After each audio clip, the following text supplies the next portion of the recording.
Good. So, somewhere down the crazy river, we just got off at the bank. Our clothes are miles away. Yeah. So, yeah, there's a microphone. If anyone would like to share, feel free. The bold souls, the visible ones, please do. So if you want to comment on anything you saw, please do.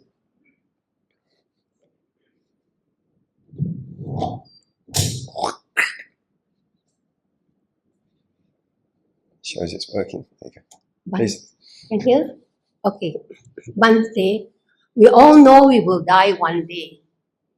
And why are we all so oblivious about it, most of us? Just couldn't bother, couldn't care less. Yeah. I know I will die one day, when or where. But I'm still very happy. Say that clearly again, please. Taking life easy. Taking life easy. And just cannot let go of certain things. Just cling on. What kind of thing? When you see clinging, how do you see it coming in your life?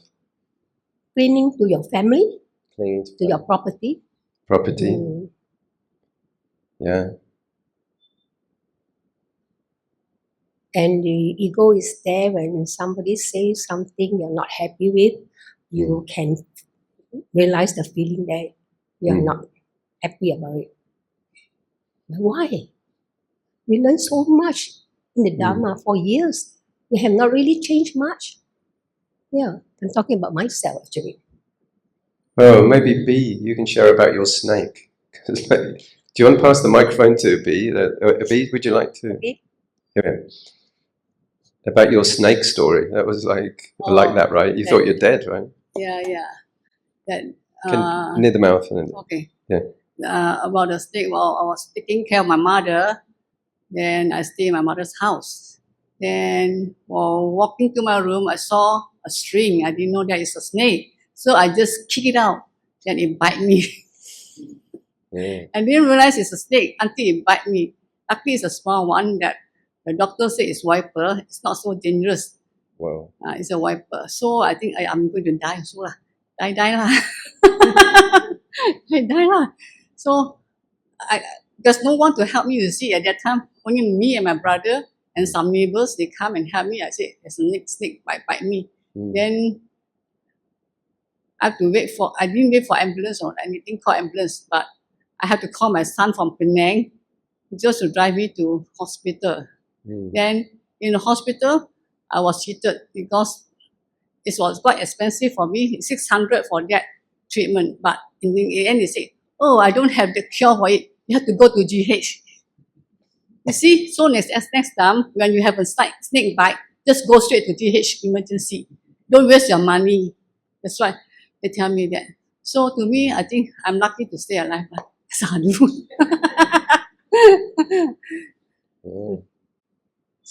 how do people feel about dying? If people got like that was very interesting that so most people just never think about it. It's only when it gets slapped in the face when they lose a person like my mum or friends, and it happens and it's close to you. Then we're faced with it. But most of the time, like you say, we're buried in pleasures and projects and small things, right? We don't really think about this deeply. And it is one of the reflections the Buddha said, think about it. Not only like in one of my earlier talks saying, actually we're dying all the time. It's not like this big event. We actually are already dying all the time. Oh, yeah, all the time, yeah. It's true. And the closer you look at life, like in retreat, like a lot of your thoughts and patterns and habits and everything, they just start dissolving. And you see, this is what I'm really like. I'm really like something that's dissolving. I'm not really like something solid and, and we, like I said, we create a fortress to defend ourselves against that. We look at our items, we look at our locations, we look at our relationships, and we say, yeah, I'm a real something. I am real. We don't want to realize, we don't want to acknowledge that actually, no, these are all composite parts just come together. They will all fall apart. You know, we buy a beautiful car, but then we see the old one that's always fall apart, and you say, oh, look, that looked brand new once. Like typically with this device, I went to a place in London, and it had like 1,000, or I don't know, like 500 broken old MacBooks, and I was like, oh no, it's like an elephant's graveyard. You know, they do like that. You know, is everything becomes old and everything comes broken down, and that's what we kind of don't like to face. Beautiful meals, later on it'll just become me, you know, like old and stinky and stuff. That's the reality. We like to cling to illusions and find comfort from illusions. That's the problem. And when those illusions are taken away, like in one of the other talks, I'm not sure I gave you yet, about sandcastles, the Buddha said, look at the children on the beach. They put all of their work into making a sandcastle on the beach.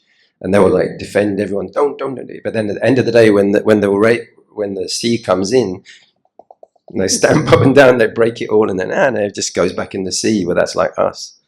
We love ourselves. We love that how we're put together, and we're beautiful and solid and everything. But you know, we'll all just go back into moldy bones and ash and all that. So you asked at the beginning, like, why we don't think about it. It's to shield ourselves against this. Yes. You know, Yes. but if we go upstream, Yeah, have to go upstream. Yes, you're right. yeah, challenge, like yeah. letting go of all the things Letting that go. are very Yeah. comforting. Yes, So sometimes it comes by itself. Like, Yeah. there's a bit of string there. I could be dying any moment now, and then all your money can be going away on anything, anytime or so. So we can find comfort and security in wealth, but then that can go, or promises of wealth, whether that really happens or not. I got offered $1 million temple in America, and I went to Indonesia on a brief retreat, and I said, can I just check my email? Because they said they're sending my ticket. And this was a bhikkhuni, and they had gone to Thailand and had a very bad experience as a bhikkhuni. And they said, that's it, I never want anything to do with any Theravada monks. So I had one email, never talk to me ever again, it's all cancelled. And the retreat center said, just look up your one email, finish, okay. I was like, oh, all of my these dreams and illusions all dissolved. And they said, I'm going to give you a green card and you can stay at the temple after I've died, and you know, everything, all this. So a lot of expectations can just vanish. Anyone? Yeah, please share. Please, people have got stories, and I've told you tons of stories. Please share things. We've got a rich treasure trove of people here. Gems. Gloria? Grace, sorry. Please, yeah. Amazing Grace. We've got Molly Christmas, Amazing Grace. Okay, one day I would like to share, you know, we humans, especially we know we are Buddhists, or maybe those who are not Buddhists, they have a different perception of life. We normally say impermanence, right? But still, I hear people, even they are Buddhists, they always say, oh, you are born exactly what already destined for you. So you are what you are. How true is the statement? Have you ever changed something in your life through making a decision? Of course, I did. That's why. So it wasn't fixed, right? It wasn't. Yeah. For me, it is not. It's one of these. In your hands. But this Yeah. saying is very common, Yeah. especially among people. Say, Oh, in Malaysia, oh, it is, I'm yeah. born like that. You know, I have these. Yeah. You cannot. I think that is, you know, it is a misconception, misperception, probably. The Buddha said it was an extremely dangerous view, this belief in fate and destiny.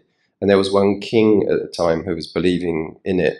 And in his kingdom, everybody just didn't do anything. They didn't change anything. They just let it go. They didn't repair things because they said, well, you know, I've been in countries where that's been really strong. So, you know, you say, I'll meet you at 2:00 tomorrow. And they go, well, it depends if fate and destiny says it. And I go, no, you just get there. It's quite easy. You have to use your willpower and your planning, and then you'll get there because that's the way it works. Oh no, it doesn't work like that. It only works if it's destined for it to happen. Like, it's crazy. The country just goes like, meh. So no, the way it really works, the Buddha said, is that if you just have the right conditions, the thing will happen. That's how life works. You put this, you put that, you put this. You know, if you can make a cup of tea, you add hot water, milk, and a tea bag, and a bit of sugar, and there's a cup of tea. It doesn't happen by fate. Yeah. So no, the Buddha said that's an extremely, and often people mix up the word karma. It's my karma, like that. You know, like I'm a victim and I can't do anything about it. They kind of wrap that in the word karma, meaning destiny, like it's my destiny, but that's a wrong interpretation. The word, it means intention and action and the results of actions. So it's very, like, if you're going to free yourself from these things we've been talking about, like illusions, expectations, or views, you know, if you find yourself, you're stuck in that view, or if you get into predictive astrology, so I can't do anything about it. I could tell you a story about that. It's quite funny, but I don't know. We're a little bit short on time. But no, I had an auntie. I don't know if I told you about this. I had an auntie, and she went to look after my grandma, her mother. And because of this, she was like 9 years. She was only in the house, and she was really dreaming secretly of meeting the right guy. So I don't know how she was going to do that by staying in the house. She never got out. All of the others like left, and they married, and they had careers and everything. So she used the astrology hotline on the tabloid newspaper. And my uncle, her brother, was looking after the finances of the house. And he got the phone bill, and it was like £2,000 or something. He goes, what the heck? This was her way of kind of dealing with her, you know, lack of, luck in life, you know. So he secretly ordered a payphone. It's like quite chunky. It's like big like this. And it's got a phone on the top, and you have to put coins in to operate it. So this was his way of kind of, you know, controlling the situation. Now, she also was diagnosed with mild schizophrenia. So on the Friday, a white van would pull up, and a guy, and he was always the same guy from Nigeria, super black, you know, with his white uniform, and he would come in, and he would give her an injection, not in the arm, just in the butt, right, basically. So that's what would happen. And this had been going on for a long time. So then my uncle ordered this phone, and it was actually going to arrive on the Friday too. So like, she was in the house, she saw this white van pull up, and a guy who also was African was delivering the payphone. So like, she saw a black, okay. So she went into the normal front room, she flipped open the front door, left it open, and he goes, hello? She goes, yeah, just come in here. And he walked in with the payphone. He goes, where do you want it? And she had pulled her trousers down. And she goes, just in the usual place. Oh, sorry. Because she was believing like the perfect person was written in the, you know, in the astrology stars, which is a real sort of, you know, you can waste a long time. In that kind of view, you would become really passive, and you don't take risks. This was a talk all about taking risks. Sometimes we have to jump, you know, within reason. Not stupidly, you know, I'll gamble the whole house on, you know, red 16. You know, no, not like that. It's not getting caught in cowardly, you know, sort of clinging. I think you got that. I don't think she'd mind me telling you that. She thought it was hilariously funny herself. I don't know what the other guy thought. So if you do die and you see the big white light coming towards you, that means you've been reborn as a moth.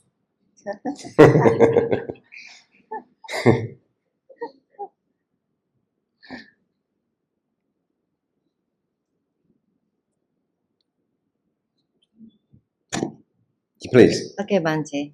Going back to what Grace shared just now about, you know, people being born like that and they don't want to change.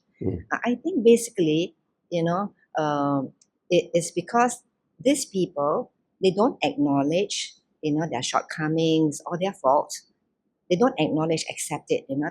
And I think that's the first step.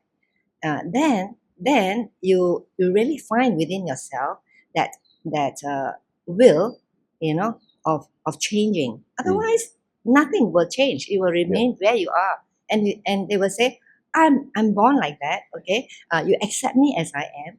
I feel very sad for such people. Yeah. Okay, but anyway, just going back to her. I wanted to share, what Bante said earlier, like, I mean, most of your audience here, Yeah. most That's- of the audience here, I mean, we are all seniors, we are all in our late 60s, 70s, except for a couple. And of course, we have to come to terms, with the fact that our bodies, we are aging, okay? We have illnesses, aches and pains, and so on, and that is something that we will have to deal with. Of course, the fear is there, the fear of extreme pain, dying, and so on. But we have to really deal with that, manage it in the right way. And I feel that knowing the Dharma, meditation, all that has helped me because I have pain all over. I have a lumbar issue, and currently right now I have knee issue, and they are really causing me a lot of discomfort, But as I've said, you come to terms with it and you deal with it in a good way, without like crumbling up. But on the other hand, Bante, I find that as we age, or maybe I'm speaking for myself, I find that actually mentally I have become like I won't want to use the word maturity. Maybe the mind is more stable. I'm not affected by what people are going to say, how I appear, how I dress, what I say, and so on. Okay, whatever they want to say is them. And I can actually feel that stability in my mind. You know what I mean? And I'm actually very happy for that. Yeah. That kind of stability, I would call it, like you don't succumb, to external influences and so on. So I find that is very good. And it has come to me as I age. Because I know when I was much younger, you dress to please, you say things to please and so on. Yeah. Not anymore. Okay? Yeah, that's it. And the last thing is I wanted to share, because your topic today is clinging and letting go. I just wanted to share an incident from which I actually learned a lot. This happened many, many years ago, and I retired from active government service. I was a pharmacist, okay? And, there are jobs out there in the private sector, jobs like in the veterinary sector and so on, where they actually needed the services of a pharmacist for signing the what you call the controlled drugs, the controlled poisons. I hope the audience is with me. So I was referred to such a post, and of course I was very happy. Okay, all right. Otherwise I could have just retired. And you see, when I was called for the interview, and I haven't been to a lot of interviews seriously, because after I graduated, I was already in the government service, and I was there for many years until I retired. So when the interview came up, I could recall very clearly how anxious I was. I know, sure, he will ask me, how much do you want, and so on and so on. Of course, I did my homework, and I find that kind of job, depending on where you are, can range from, that was years back, 1,000 plus to 2,000, which was actually already considered very good. But still then, I was thinking, how much should I tell him in case that question popped up, And I thought long and hard about it, and of course stressed myself, okay, until the day came. And then I decided I'm not going to think about it anymore, just let it be. So there I was, seated at the table in front of my prospective boss. And of course that question came up. So how much do you want? He asked. And I don't know why. Suddenly this thought just popped up in my head. It didn't come up before. It just came up in my head. Oh, you can pay me whatever you paid the last pharmacist. I just said that, Oh. Then my boss mouthed and said, oh, and left it at that. And he gave me the job and paid me that amount that he paid the last pharmacist. Notwithstanding that previous pharmacist, who left and who referred me, was actually better qualified than me. I was just a bachelor's and she had a master's. You know what I mean? So what did I learn from it? You know, why did I stress myself so much, thinking so hard and so on, until I eventually decided to not to cling anymore and just let go? You know, and when the time came, I just felt like, you know, that kind of maybe innate wisdom within you will come up and then just pull you through. That's what I feel. And there has been a couple more instances like that, you know, where I faced and I just don't want to think about it too much anymore and just let it go. And eventually when the time came, I just I just experienced it and just went through it with no, how would I put it? Like a breakdown or whatever it was. I just want to share that clinging and letting go. So don't cling too much. Let things be, flow, you know, and maybe I'm confident that, you know, I try to protect the Dharma will protect me, you know, will see me through. Just that sharing. Yeah, those are good, great reflections. The transition from looking externally for validation to transferring to inside, that's so important. Most of the meditation is about that. You'll die alone, you know, even with family or whatever, as you're dying, you won't be able to grab them or something. No, your body will be broken like my mum's or whatever, you know, I won't be able to grab and go, oh, all I've got is a dead hand anymore. But so, and also the belief or the sort of investigating about post-mortem, you know, continuation, like afterlife and rebirth.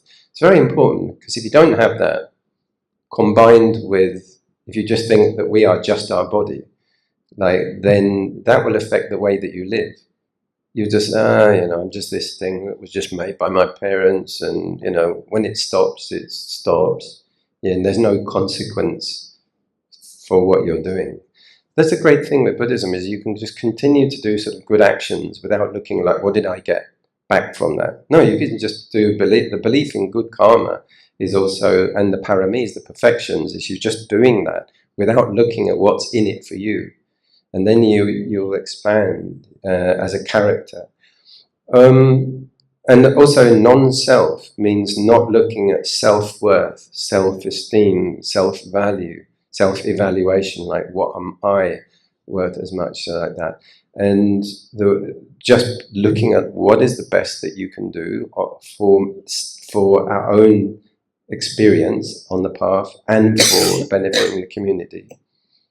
And trusting karmic future, that you're making your future all the time through doing good actions. And if you're really, the more pure your intention is, then the better that's going to be for self and everyone. But that it's called the Nihilism view. That there's nothing. There's just this one life there. So the Buddha said, no, you've had many, many lifetimes and you will have many more.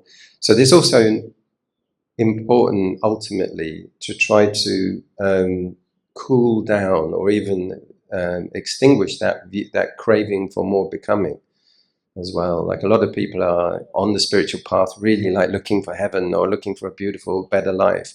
But the Buddha was saying, well, that does happen, but even if you get a beautiful life, it will only last for so long, and then you'll be back where you started or back somewhere, is to try to calm that. But that's a big job, and that's one of those more ultimate aims, but it is also possible in this very life. But the clarification of views, which was this whole section from just talking about destiny and karma, that's all about views, up to like what you were talking about with asking for a certain salary. It's also connected with that. Clarification on that, how views work and how the effect they have is very important, and who you listen to and where you get your advice from.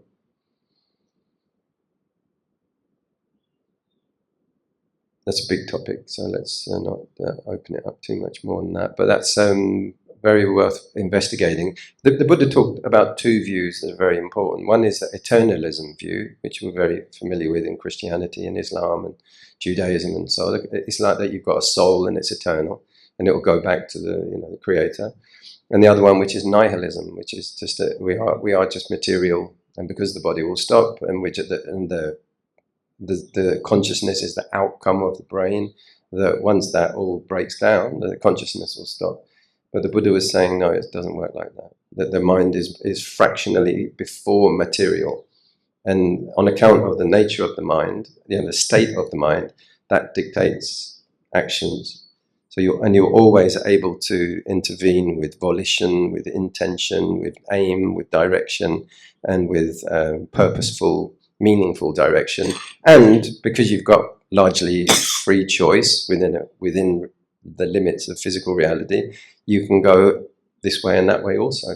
You can go gambling and whatever it is. There's lots of ways off the path. We have choice, but we will get the consequences of those. So yeah, clarification of view, very important. Clarification of the wisdom part of that, and clarification of what is meant by right aim, in terms of attaining this rare opportunity.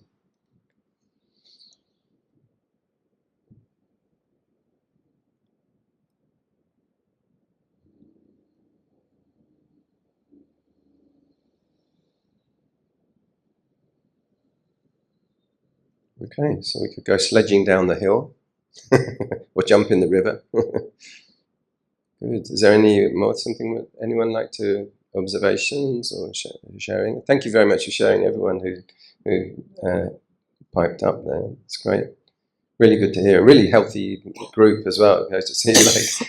Like last week, I thought there was going to be like 2 people. So it's really good for coming out through the rain and everything. That's no joke. Walking up the hill with the rheumatic knees and everything, and are we okay doing this up here, by the way? Because it's okay. Sure. We could get some electric scooters or something, electric wheelchairs. Yeah. We get cable car. There you go. Like we'll copy the botanical gardens. We'll get a cable car. You just sit there.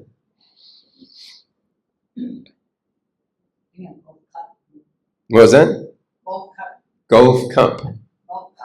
Golf cart. There you go. Yeah. My teacher got one of those for his bintabat. It was like, yeah. That'd be great.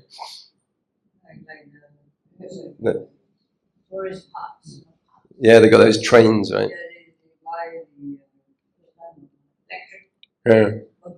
There you go. You got vision. That's what we need. You do it old style. We get donkeys and kind of Bhutanese theme park. But yeah. Okay, shall we round it up? Is everyone happy and content? Thank you very much for coming in. Very well. Don't worry about coming a bit late. It's fine. Don't worry about that. Very happy. Good to see you here.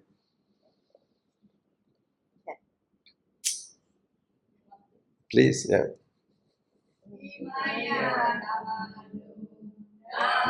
Patipatiya Buddham Pujemi Sabada